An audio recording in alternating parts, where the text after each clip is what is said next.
June 6, 1944, in the early hours of the morning.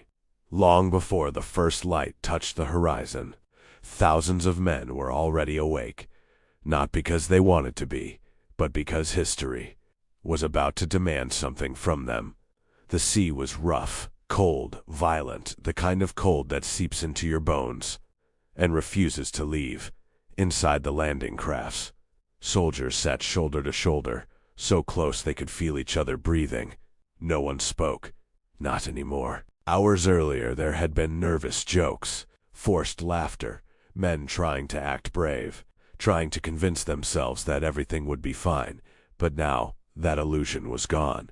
All that remained was silence, and the sound of the ocean crashing against steel. Some soldiers stared at the floor. Others checked their weapons again and again, even though they already knew everything was ready, because checking something was easier than thinking, because thinking meant facing one terrifying truth: there was a very real chance they would not survive the next hour.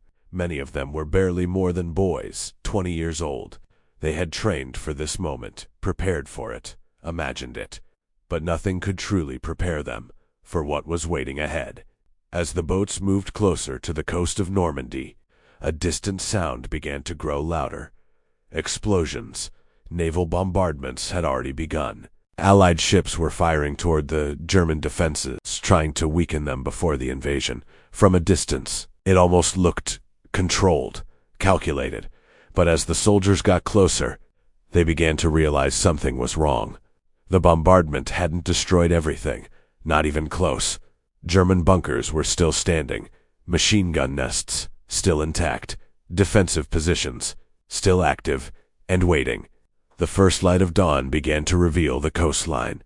Through the mist, through the smoke, through the chaos, the beaches slowly came into view, and with them, the reality of what they were about to face. Barbed wire, wooden stakes, mines hidden beneath the sand, obstacles designed to destroy boats and tear through men. This wasn't just a beach, it was a trap, and they were sailing straight into it. As the first wave approached, the tension became unbearable. Some soldiers prayed, quietly, under their breath. Others gripped photos of their families, wives, parents, children, small pieces of home, carried into something that felt very far from it. Then came the moment. The ramp began to drop, and everything changed. Gunfire erupted instantly.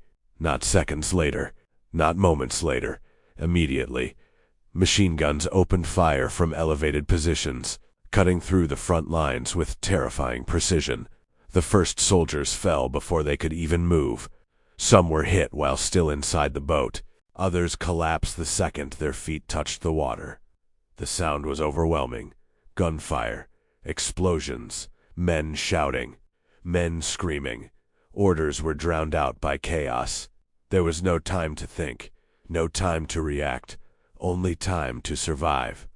Those who made it out of the boats faced another nightmare. The water. It was deeper than expected, colder than imagined, and far more deadly than anyone had planned for.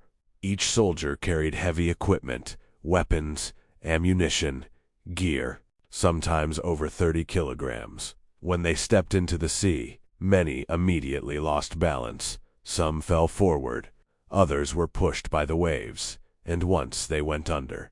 The weight pulled them down. Panic set in instantly. Men struggled to remove their gear. Some succeeded, many didn't. They drowned, just meters from the shore, without ever firing a shot. The ocean quickly filled with chaos, floating equipment, bodies, blood mixing with seawater, and still, the gunfire did not stop. On the beach, the situation was even worse. Omaha Beach would later be remembered as one of the most brutal sectors of D-Day. Units were scattered, landing zones missed, command structures broken within minutes. Officers were among the first to fall. Without leadership, many soldiers were left without direction. No clear plan, no organized push, just survival. Men took cover behind anything they could find: metal obstacles, small ridges in the sand, even the bodies of fallen soldiers. Anything to avoid the relentless fire coming from above. German positions had the advantage: height, visibility, preparation. They could see everything, every movement, every attempt to advance, and they responded with precision. Minutes stretched endlessly. Some soldiers stayed pinned down for hours, unable to move, knowing that standing up, even for a second, could mean instant death. Others tried to push forward, not because they were fearless, but because staying still meant dying anyway. Small groups began to form, strangers from different units, different backgrounds, working together, because there was no other choice. They crawled through the sand, slowly, carefully, dragging wounded men with them. Some screamed in pain. Others said nothing at all. Shock had already taken over. Medics moved through the chaos, risking their lives to save others. Many of them didn't make it either. The beach became something else entirely. Not a battlefield, but a place of survival where every second mattered. And then something began to change. Not all at once, not dramatically, but gradually. Some soldiers reached the base of the cliffs. From there they found ways to climb, to flank, to push beyond the direct line of fire. It was slow, dangerous, and often deadly, but it worked. Bit by bit, the Allied forces began to break through. German defenses started to weaken, not because they were unprepared, but because they were finally being challenged from multiple angles. By the end of the day, the impossible had happened.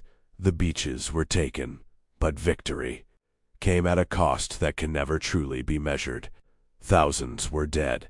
Many more were wounded, physically, mentally, emotionally. For those who survived, the memories of that day never left. The sound of gunfire, the cries for help, the faces of those who didn't make it. The day is often remembered as a heroic moment, and it was. But it was also something else, something darker, something far more human, because behind every victory, there are moments of fear, of chaos, of loss. And on that beach, on that day, all of those things existed together, in their rawest form. And yet, despite everything, they moved forward. Not because they weren't afraid, but because they were. And they did it anyway.